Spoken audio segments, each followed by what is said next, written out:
नमस्कार शेतकरी मित्रांनो, कृषी साधने या आपल्या चॅनलवर तुमचं सर्वांचं स्वागत आहे. तर आजच्या या व्हिडिओतून आपण वनस्पतींना महत्त्वाचे असलेले न्यूट्रिएंट म्हणजेच नायट्रोजन, पोटॅश आणि कॅल्शियम याबद्दल माहिती घेणार आहोत.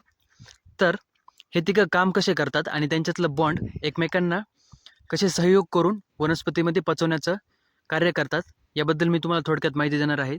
तर बघा, नायट्रोजन पोटॅशला वनस्पतीमध्ये वाहून नेण्यास मदत करते, म्हणजेच नायट्रोजन पोटॅशला ट्रान्सपोर्ट करण्याचं काम करतं आणि हे ट्रान्सपोर्ट झालेलं पोटॅश कॅल्शियमच्या द्वारे वनस्पतीमध्ये डायजेस्ट होतं आणि त्यातून एनर्जी रिलीज होते, जेणेकरून प्लांट चांगल्या प्रकारे फळ प्रोड्यूस करतं.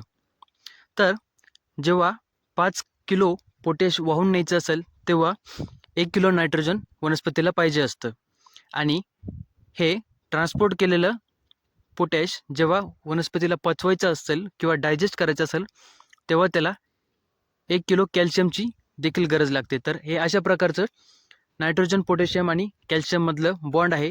अशा प्रकारे ते काम करतात. माहिती आवडली असल्यास चॅनलला सबस्क्राईब नक्की करा आणि हा व्हिडिओ जास्तीत जास्त शेतकरी मित्रांपर्यंत प्रसारित करा.